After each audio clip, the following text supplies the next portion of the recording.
नमस्कार र स्वागत छ हजुरहरु सबैजनालाई फेरि मेरो च्यानलमा। सो आज म फ्रिजको अगाडि आउने बित्तिकै हजुरहरुले थाहा पाइसक्नु भयो होला म किन फ्रिजको अगाडि आएको छु भनेर। यस, आज मेरो ब्लग चाहिँ बेसिकली फ्रिजलाई कसरी हामी सफा राख्न सक्छौं, फ्रिजमा म स्पेशली के राख्दछु, त्यसपछि फ्रिजलाई चाहिँ हामी कसरी अर्गनाइज राख्न सक्दछौं भन्ने बारे नै छ। म जुन क्लाइमेटमा म जुन ठाउँमा अहिले बसिरहेको छु त्यहाँको अहिलेको टेम्परेचर नाप्ने हो भने नट लेस देन 35 डिग्री, अहिले पनि 32 डिग्री 31 डिग्री त म्याक्सिमम होला नै। सो इन द्याट रिगार्डै हामीले जुन बिहानको दाल, त्यसपछि सब्जी भेजिटेबल्सहरू बनाएर राखेका हुन्छौँ, जुन दुध चाहिँ बोइल गरेर राखेका हुन्छौँ, फ्रिज नभएको केसमा या फ्रिज लाइन गएको बेलामा चाहिँ त्यो प्रोडक्ट्सहरू, त्यो खानेकुराहरू चाहिँ एकदमै वेस्ट हुने सम्भावना धेरै नै रहेको छ। त्यसैले गर्दाखेरि फ्रिज एकदमै इम्पोर्टेन्ट, हरेक घरमा चाहिँ अहिले भइरहेको चिज हो। यो चाहिँ एउटा नेसेसिटी भन्दा, लग्जरी भन्दा पनि मेरो हिसाबले त नेसेसिटी नै भइसकेको छ। जुन लेफ्ट ओभर भयो रातिको, त्यस पछाडि आएर एक दुई दिन हामी जस्तै जिन्जर गार्लिक पेस्ट भयो त्यसलाई पनि यहाँ स्टोर गरेर राखिरहेका हुन्छौँ। त्यसै गरी डेरी प्रोडक्ट्सहरूमा नुनी एन्ड देन या पनिर त्यसै राखिरहेका हुन्छौँ। सो फ्रिजले चाहिँ हाम्रो डेली लाइफलाई धेरै सजिलो बनाएको छ। राति नै हामी जुन तरिकाले भेजिटेबल्सहरू कट गरेर फ्रिजमा राख्छौँ, दालहरू भिजाएर राख्दछौँ, त्यसले पनि हाम्रो लाइफलाई अलिकति सहज बनाएको जस्तो मलाई लाग्छ। त्यसैले आज म फ्रिजलाई कसरी मेन्टेन गर्ने, कसरी यसलाई अर्गनाइज राख्ने र मेरो प्रोडक्ट्सहरू मेरो चाहिँ फ्रिजमा मैले कसरी राख्दछु त्यो शेयर गर्न गइरहेका छु। सो मसँग यसरी नै रहिरहनु होला। Thank you. सो म फ्रिजलाई सफा राख्नको लागि, मेन्टेन गर्नको लागि चाहिँ फर्स्ट अफ अल कोलिन, यसको आउटर कभरिङ जुन छ त्यो कभरिङलाई सफा राख्नको लागि चाहिँ यो कोलिन युज गर्छु। यसलाई हल्का स्प्रे गर्छु। त्यस पछाडि आएर राम्रो खालको कटनको कपडा, यसले मैले हिजो ग्रोसरी सपिङ गर्दाखेरि, अस्ति ग्रोसरी सपिङ गर्दाखेरि पनि देखाएको थिएँ हजुरलाई, यही कपडामा चाहिँ स्प्रे गर्छु थोरै। त्यस पछाडि यसलाई राम्रोसँगले म वाइप आउट गरिदिन्छु एन्ड या मेरो फ्रिज यसले नै चम्काइदिन्छ। कोलिन त भयो बाहिर सफा गर्ने, र भित्रको लागि चाहिँ मसँग एउटा स्प्रे बोतल छ यस्तो। यो स्प्रे बोतलमा भित्र चाहिँ म पानी हाल्छु। त्यस पछाडि चाहिँ सरफ मैले अलिकति चम्चा हालेको छु। त्यस पछाडि यो हाफ लेमन छ, म यो लेमनलाई चाहिँ यहाँनिर स्क्विज गरिदिन्छु। यसले पनि राम्रो बास्ना आउँछ। अनि यो बास्ना, त्यस पछाडि यसले चाहिँ अलिकति जुन ग्रिज भइरहेको हुन्छ फ्रिजमा, हामीले कहिलेकाहीँ भेजिटेबल्सहरू राख्दाखेरि त्यसको तेल जुन आएको हुन्छ त्यो पनि त्यसरी नै माथि उडिरहेको हुन्छ। And yeah with the help of this spray, with the help of this solution म मेरो फ्रिजको भित्रीको पार्टलाई चाहिँ सफा गर्ने काम गर्दछु। सो म देखाउन गइरहेको छु हजुरहरूलाई। अब मेरो फ्रिजमा भएको, अहिले मैले केही पनि निकालेको छैन, हजुरहरूले देखिराख्नु भएको छ। सो म वान बाई वान स्टेप गरेर निकाल्दैछु। यिनीहरू सबैलाई चाहिँ राम्रोसँगले म आरीमा हालेर यसलाई वास गर्छु। त्यस पछाडि मात्रै फेरि यस्तो सेटिङ गरिसके पछाडि म हजुरहरूसँग कन्टिन्यू गर्छु। म अब यहाँ एउटा सामान यहाँबाट निकालिरहेको हुन्छु। सामान निकाल्यो भने फ्रिज सफा गर्न पनि सजिलो हुन्छ। सो यो सजिलै निस्किन्छ। यसलाई यो निकाल्नको लागि हामीलाई कसैको पनि हेल्प चाहिँदैन, या भनौँ यो सजिलैसँगले बिस्तारै बिस्तारै निकाल्दाखेरि निस्किहाल्छ। No problem here. त्यस पछाडि सबै जे छ, जे सामानहरू छ त्यसलाई चाहिँ पहिला अब खाली गरिदिने। त्यो भयो भने पनि हामीलाई सफा गर्ने काममा चाहिँ सजिलो हुन्छ। मेरो फ्रिजमा त धेरै भन्दा धेरै चाहिने भन्दा पनि नचाहिने सामानहरू नै भइरहेको हुन्छ। यसलाई बेला बेलामा चेक गरेर ओभर स्टफिङ गरेन भने पनि फ्रिजको एफिसिएन्सी राम्रो भइरहेको हुन्छ। सो हियर मैले देखाइरहेको छु हजुरहरूलाई। फ्रिजलाई मैले पुरै एम्प्टी बनाएँ। अब लास्ट स्टेपको यो, या so this is the third one, this is the last one as well.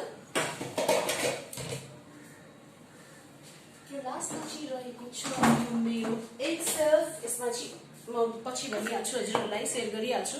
यो अन्डा राख्ने डिब्बा, यो पनि मैले चाहिँ फ्रिजमा अन्डा प्रोटेक्टेड हुन्छ भनेर फ्रिजमा नै राख्ने गर्छु। र यो राख्ने चाहिँ एकदमै मेरो तल्लो भनेको लास्ट सेल्फमा राख्छु म। त्यस पछाडि रहेको छ या यो भेजिटेबल्स, हजुरहरूले देखिराख्नु भएको छैन होला, म अलिकति सेट गर्दैछु। सो भेजिटेबलको अब देख्नुभयो हजुरहरूले, यो भेजिटेबलको पनि म पुरै खाली गरिदिन्छु। यसलाई पनि यहाँनिर एकदमै ओभर स्टफिङ जस्तै अहिले भइरहेको छ। सो हियर आई एम, मैले सबै खाली गरेँ यसलाई, एक्सेप्ट यो चाहिँ बुवाको इन्सुलिनको सुई हो, त्यसैले मैले यसलाई चाहिँ केही पनि टच गर्दिनँ। यसलाई म माथिबाटै सफा गर्छु। Now let's begin our journey of cleaning the fridge. So म सुरु गर्न थालेँ अब। यो कुलिङ भेन्ट्सहरु जुन छ हो त्यो कुलिङ भेन्ट्सहरुलाई चाहिँ हामीले यसमा स्प्रे पार्नु हुँदैन। सो यसरी चाहिँ म स्प्रे गरिरहेको छु, हजुरले देखिराख्नु भएको छ। अब सो त्यसलाई 1 बाइ 1 गर्दै पोर्सन बाइ पोर्सन सफा गर्न गइरहेको छु। त्यसले गर्दा त्यति कन्फ्युजन पनि हुँदैन मैले कुन पोर्सन सफा गरेँ कुन पोर्सन सफा गरिन भनेर। कस्तोमा टाइम म्यानेज गर्ने हो भने सबै चीज पोसिबल हुन्छ। तर जहिले म प्रोक्रास्टिनेट गर्थे यो त्यति धेरै मलाई मन नपर्ने काम त होइन, तर पनि इट्स अ टाइम कन्ज्युमिङ, त्यसैले गर्दाखेरि चाहिँ अल्छी लागिरहेको हुन्थ्यो। तर आज मैले चाहिँ साइड निकालेरै अब लाग्नै पर्छ। धेरै फोहोर पनि भइसकेको थियो फ्रिज वास्तवमा। सो मैले चाहिँ एकदम मजासँगले टाइम निकालेर नै आज यसरी सफा गर्दैछु। कुलिङ भेन्टलाई चाहिँ यो कुलिङ भेन्ट हो, यो हजुरहरूले देखिरहनु भएको छ कि छैन। या यसलाई चाहिँ हामीले स्प्रेयर त्यस पछाडि अरू चिजहरू पनि पार्नु हुँदैन, because it's very important thing of the fridge है। यसलाई लो टेम्परेचर या सबै चिजलाई चाहिँ राम्रोसँगले मैले वाइप आउट मात्रै गरिदिँदैछु। So now moving on towards the top most part. यो टप मोस्ट पार्ट त्यति धेरै मेरो लागि त अलमारी जस्तै भएको छ, गोदरेज जस्तै। जे पनि चिज म ल्याउँछु धेरै दिन टिकाउनु छ भने लाइक सुजी, बेसन, त्यस पछाडि आएर कस्टर्ड पाउडर हो त्यस्तै खालको प्रोडक्ट्सहरु नै म यसको चाहिँ यो डोरमा राखिरहेको हुन्छु। यो डोर पोर्सनमा दिस इज द डोर। यहाँ देखिराख्नु भएको छ हजुरहरूले, यो पनि एकदमै धेरै फोल्ड भइरहेको छ। So let me wipe it out very nicely.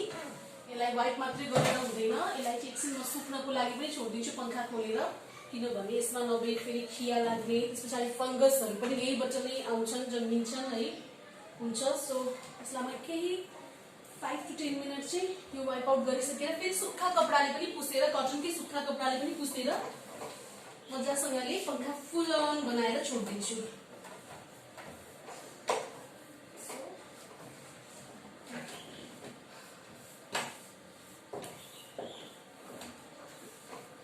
वास्तवमा इजी त होइन, तर टाइम कन्ज्युमिङ चाहिँ एकदमै धेरै। टाइम प्रोसेसिङ भन्दा आएछ, टाइम कन्ज्युमिङ चाहिँ एकदमै धेरै हो। यो यसलाई हामीले एकदमै राम्रोसँगले कसैले पनि डिस्टर्ब नगर्ने हिसाबले है, बिचमा फेरि मलाई यो चाहियो मलाई त्यो चाहियो भन्ने मान्छे कोही पनि नभएको बेलामा यो सफा गर्न चाहिँ सजिलो हुन्छ, अदरवाइज या गाह्रै हुन्छ। सो म मेरो नन भेज आइटम्सहरु नै स्पेशली राख्छु यो फ्रिजरमा चाहिँ, मलाई अलिकति धेरै दिनसम्म केही टिकाउनु छ भने। सो नाउ अब म सुक्खा कपडाले, अघि त मैले चिसो कपडाले गरेको थिएँ, अब यो सुक्खा कटनकै कपडा हो यो पनि। यसले चाहिँ राम्रोसँगले मोइस्चरलाई एब्जर्ब गर्छ। सो यसले नै वाइप आउट गरिदिन्छु एकचोटि। अनि मेरो फ्रिज कुमारी हुन्छ एकदम नयाँ बेहुली जस्तै राम्रै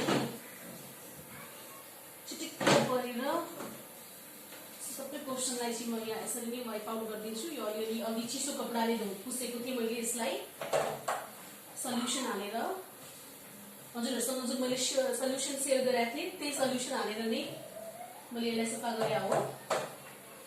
सो यसलाई मैले वाइप आउट पनि गरिदिएँ, सबैलाई फेरि म त्यस्तै गरी वाइप आउट गरिदिन्छु। यसमा जुन एउटा अर्डर एकदमै राम्रो खालको स्मेल आइरहेको हुन्छ हो, त्यो अर्डर पनि सानो एउटा कागतीको टुक्रा राखिदियो भने चाहिँ प्लेटमा राखेर त्यो अर्डर पनि आउँदैन। सो अब चाहिँ बाहिरको छन्, बाहिर चाहिँ म सिम्पली यो कोलिनले स्प्रे गरिदिन्छु। यहाँ देखिराख्नु भयो होला हजुरहरूले। सो यसलाई राम्रोसँगले कोलिन स्प्रे गरेर थोरै त्यस पछाडि सुक्खासँगले, यो कपडा चाहिँ वेट हुनु हुँदैन, नभए फेरि बाहिर यस्तो खालको मेटलको ह्यान्डल्सहरूमा चाहिँ खिया लाग्ने सम्भावना बेसी नै हुन्छ। र सबैभन्दा इम्पोर्टेन्ट चिज हामीहरूले यसलाई चाहिँ अलिकति राम्रोसँगले क्लिनलीनेस मेन्टेन गर्नुपर्छ, किनभने हामी दिउँसो कम्तीमा पनि 20 to 30 टाइम्स ओपन क्लोज गरिरहेका हुन्छौँ। हाम्रो हातमा भएको जर्म्स यो ह्यान्डलमा पनि लाग्ने गर्दछ। त्यसैले गर्दाखेरि बेसिकली एकचोटि जहिले पनि सट्टासँगले वाइप आउट गर्नको लागि म यो टवेल, यस्तै खालको अर्को पनि छ, यो टवेल चाहिँ एउटा यहाँनिर झुन्ड्याइदिइरहेका हुन्छु।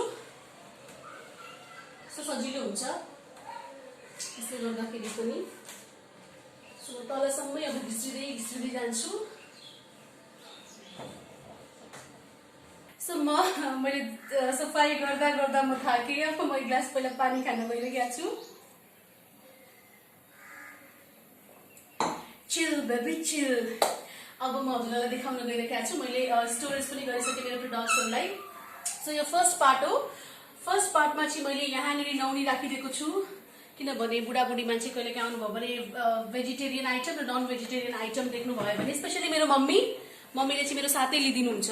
सो यहाँ चाहिँ मैले ननभेज आइटम ससेज अनि त्यस पछाडि यो चाहिँ चिकन राखिदिएको छु।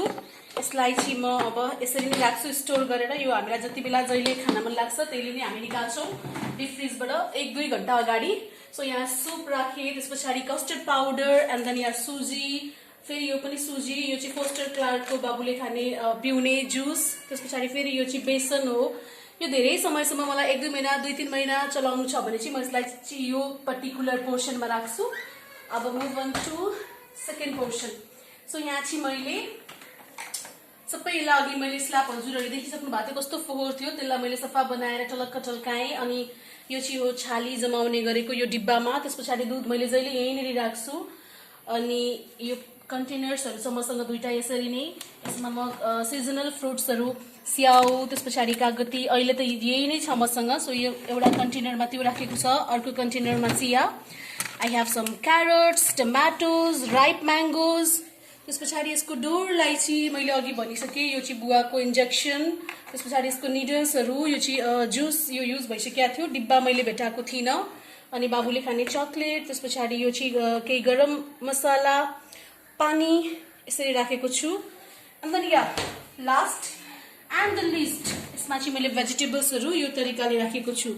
सिजनल भेजिटेबल्सहरू नै, यसलाई म ओभर स्टफिङ गर्दिनँ। सो मैले मेरो फ्रिजलाई यसरी अर्गनाइज गर्छु, त्यसरी क्लिननेस गर्छु, सफाइसँगले राख्छु। आई होप हजुरहरूले पनि मबाट थोरै भए पनि इन्स्पायर हुनुभयो होला। र यो फ्रिज सफा गर्ने काम चाहिँ प्लिज हजुरहरू चाहिँ अलिकति टाइम लिएरै गर्नुहोस्। अनि त्यस पछाडि पंखा खोलेर गर्नुहोस्। मैले त आवाज आउँछ भनेर पंखा खोलेको थिइनँ। And you can see me, tomato राखेँ मैले र आफू पनि टमाटो जस्तै रेड भइसकेँ। Thank you so much. यसरी नै मलाई माया गर्दै जानु होला र please don't forget to subscribe and like my channel. Namaste all of you.